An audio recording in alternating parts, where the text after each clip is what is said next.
Mpaka sasa hivi inaendelea vizuri. Kwa takwimu za jana peke yake, jumla tulikuwa tuna jumla ya nafasi za ubunge ambao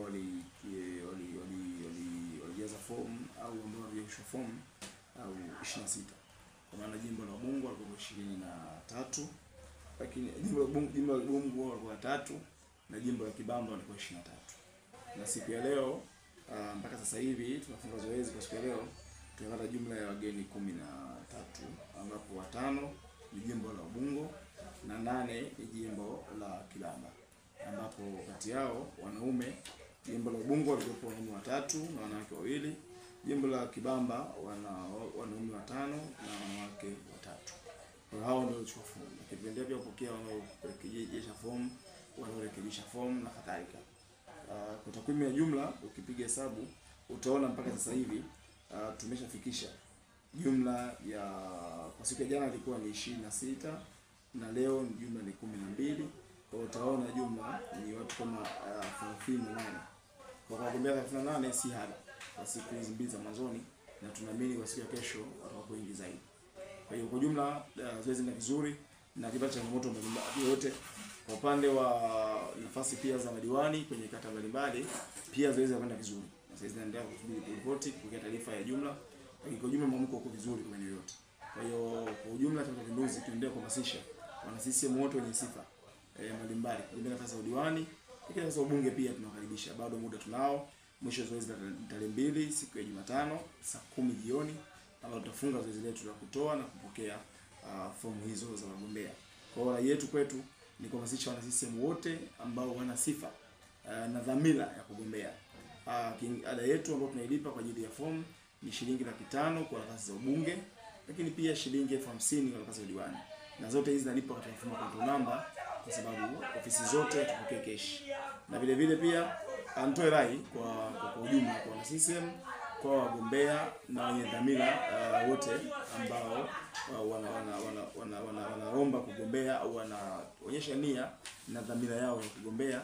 Tunasisitiza kwamba kuchukua fomu ni mwanzo wa mchakato. Mchakato unaendelea. Tumezuia kuja na chama zote, kuja na vigoma, kuja na tarumbeta, kuja na wapambe. Tafsiri yake ni kwamba bado mchakato unaendelea. Na kuchukua fomu haimaanishi kwamba wewe tayari ni mgombea au wewe tayari umeshafuzu kugombea. Hapana.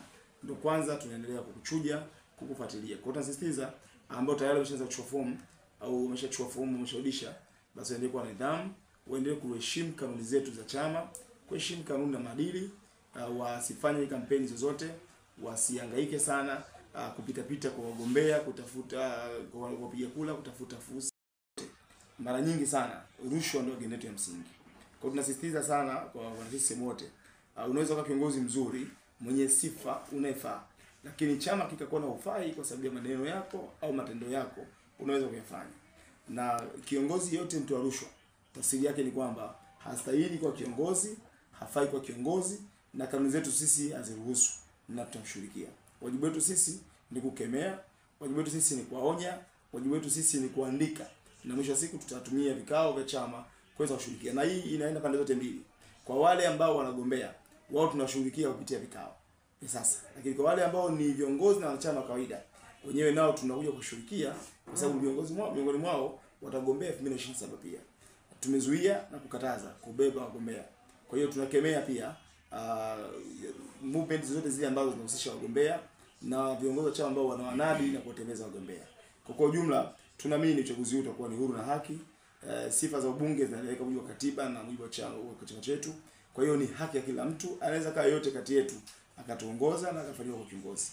Kwa hiyo msisitizo wetu ni kwamba tuheshimu taratibu na kanuni za chama, maadili ya chama ndio msingi mkubwa wa kuhakikisha kwamba unafanikiwa. Unaweza ukaenda ukajinadi kwa zunguko la nzima kwa wanachama wote, jina lako lisirudi, ikawa ni kazi bure. Lakini pia unaweza ukawa mtulivu wa chama na hatimaye jina likarudi. Kwa hiyo tumezuia kampeni, haturuhusu kampeni. Lakini msisitizo mkubwa umetolewa, gharama za fomu wa nafasi ya udiwani ni shilingi 50,000 tu na si vinginevyo. Hakuna gharama inayoongezeka, hakuna gharama inayoongezeka kwa ajili sijui ya gharama za uchaguzi, kwa ajili ya chochote kile. Na upande wa bunge shilingi 500 na hakuna gharama nyingine inayoongezeka. Kwa hiyo ikitokea kiongozi yoyote, mgombea yoyote amezidishiwa gharama nje ya zile ambazo zimetamkwa kwenye kanuni 50,000 na shilingi 500, tunaomba atoe taarifa kwetu na gharama zake hizo zitarudishwa kiongozi yoyote wa ngazi husika ambaye mshahara, maelekezo ya chama, nimeelekeza katibu mkuu wa chama, na sisi tupo hapo kusimamia uchaguzi huo huru na haki. Nashukuru sana.